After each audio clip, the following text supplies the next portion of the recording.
Welcome, everybody, to Wigspitter.com MMA DFS podcast. I'm your host, Jeff, aka Wigspitter, aka Wiggy Wiggleson. You can find me on Twitter at JEFPO. You can follow us on Twitter at Wise_take. Now, I'm going to give you this week's strategy. Now, keep in mind, this is a first look, 3 free picks for your lineup. This is not set in stone. Make sure you do your own research. Follow your own gut feelings, whatever it may be.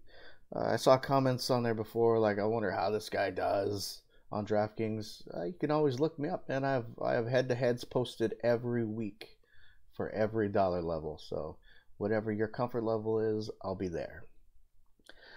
So with that in mind, keep that in mind. This is going to be a risk versus reward build.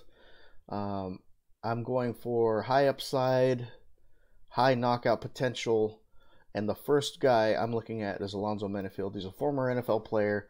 ESPN and UFC know exactly what they're doing. They have to have some name recognition on this card. Alonzo Menifield's former NFL player. Greg Hardy, former NFL player. Paige Van Zandt is the darling of the UFC. Donald Cerrone, big name. TJ Dillashaw, big name. Henry Cejudo getting up there. Rachel Ostovich has been in the news for her husband doing some bad stuff to her, which is unfortunate. I do not agree with any men hitting women. It's bullshit. Don't be a pussy. That's dumb. Just don't do it. Back to the fight card. Like I said, I'm picking my first fighter that I'm picking is Alonzo Menifield. Alonzo Menifield has power. He's very athletic, strong, wrestling type base. Going up against now this guy. It's weird because on the UFC website they have him listed as Vinicius Castro. In DraftKings they have him listed as Vicente Moreira. Vinicius Moreira, I should say. So, whatever his name is, Vinicius is a grappling expert. All of his wins are pretty much by submission. So as long as Alonzo Menifield can keep the fight standing, he's going to have the advantage. And Menifield has a wrestling type base. I know he's a freestyle fighter, which means he's well rounded. He's still green. He's not a polished fighter at all, just like Greg Hardy. Not polished fighters at all. That's why they're on a fight night card. You know, it's nothing spectacular, but the main event is a very, very good fight. I love that fight. But Alonzo Menifield has the potential to knock a lot of people out. His power is just insane. Moreira is hittable. Menifield has won both of his Dana White Tuesday Night Contender Series fights by knockout or TKO. So I don't see anything different here. As long as I think Moreira is another GPP play, especially a value play at 7,100. If you're building multiple lines, I could see that would be something you can take advantage of.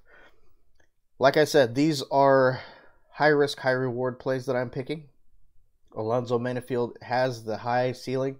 If he's able to get that first round knockout that I'm thinking he's going to get, he could score upwards of 105 points, which would be 12x. A little over 12. Let's see. Yeah, it'd be around 12x. So I like Menifield for a first round knockout. That would be over 100 points. Great start to your lineup. $9,100. Not too high, not too low. I think a lot of people might not want to take the risk on him, but I like it. The next fighter is a bounce-back fighter. I'm looking for him to do the same thing, and that's T. Edwards. T. Edwards ran through his opponents with a strong, straight power shot on the Tuesday Night Contender Series. He just put his opponent on his butt and then got the stoppage with ground and pound. Or no, actually, it was like a walk-off home run, basically. That's what I remember. But and then in his actual debut fight, oh my God, he looked horrible. He fought Don Madge, and Don Madge just took it to him. I mean, he was just uber aggressive, and Edwards just didn't have anything to do it. I think Bermudez is more of his the fighting style of Bermudez plays right into Edwards' strengths. Bermudez is hittable, so I look for a bounce back fight for T. Edwards in this one. I like him for a potential second round TKO stoppage of Dennis Bermudez. If that happens, you're looking at 70 base points, depending on how many strikes or takedowns were landed, because Edwards does have a wrestling base. Bermudez is a grappler as well, but he can get taken down. I do like Edwards as a high risk, high reward potential fight with a potential knockout. At 8,200, if he gets that knockout in the second round, you're looking at potentially 95 to 100 points. So I like T. Edwards at 8,200. The last fighter I'm going to go with, and this one is a little on the riskier side, and that's Carl Roberson going up against Glover Teixeira. This is another short notice fight. Teixeira was supposed to fight Ian Cutelaba, which I was really high on Ian Cutelaba. And Carl Roberson is he has a kickboxing base going up against Teixeira, who's a well-rounded veteran. He's aging, and he looks, he has all those miles written all over his head with all that damage he's taken. But he's still dangerous, don't get me wrong. But I think Carl Roberson could come in here and get the upset over Glover Teixeira. I think potentially it could be a late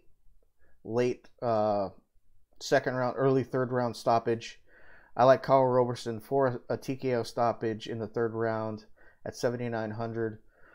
He could potentially pay. He potentially can make value easy, and as well as potentially exceeding his value, getting a 12x, possibly 95 to 100 points if he's able to get that flash KO early. But I see it potentially in the third round. Carl Roberson with the upset. And keep in mind, this fight is at light heavyweight, so Carl Roberson shouldn't have to cut as much weight as he was going down to 185. So those are my three high-risk, high-reward fights. Menafield going up against a dangerous grappler. Edwards trying to get a bounce-back win over Dennis Bermudez. And Carl Roberson, short-notice fight over Glover Teixeira. These are high-risk, high-reward plays. Potentially, if they can get the finish that I can see, it's $8,266 left over for the remaining fighters. If you're able to, if you use these as your base for your GPP lineups, I could see if you go with a couple value plays, you can get one of the higher price fighters in your lineup as well, or you can do a balanced build for the rest of the way. All depends on what you want to do and how you feel. I appreciate you guys listening to me talk about MMA and DFS. If you're not already a wisetake.com subscriber, head on over to wisetake.com. You can pick up an MMA single event pass for $4.99. You'll get access to my premium article with my finalized picks after all the research that I put in throughout the week. All the fight video that I go through and watch of each fighter. This card has changed multiple times since the beginning, and you never know what could happen by fight day. One of these fighters could drop off that I've picked already. We have a 24-hour day, 7-day-a-week chat room available on wisetake.com's MMA site. We have a live stream the day of the event with a question and answer session at the end of the show, as well as a cheat sheet and a stat sheet that I put together to help you make your decision a little bit better. And if you play other DFS sports, we have them all. NFL, NHL, MLB, NBA, PGA, NASCAR, college football, college basketball. All these, when they're in season, we have content for them. We have our articles written by our resident experts. You'll also get access to all the projection models we have, strategy sessions, live streams, and then the best part of it all is the access to the VIP Slack chat, all for $24.99. we have guys winning commas, and I don't think that's going to be any different this week for MMA. It's going to be, we're trying to blow this thing up, get it nice and big. We're trying to take over the MMA world, as well as all sports. So I appreciate you guys listening to me talk about MMA and DFS. I noticed there was a couple comments on the previous video that they wonder how much this guy makes on DraftKings. Look me up. I have head-to-heads posted on for every monetary level. So if you're feeling frisky, jump on in. The water's warm. So with that being said, I appreciate your time. I appreciate the comments, good or bad, doesn't matter to me. And thank you for listening again. As always, be safe out there, have fun, and let's make this money.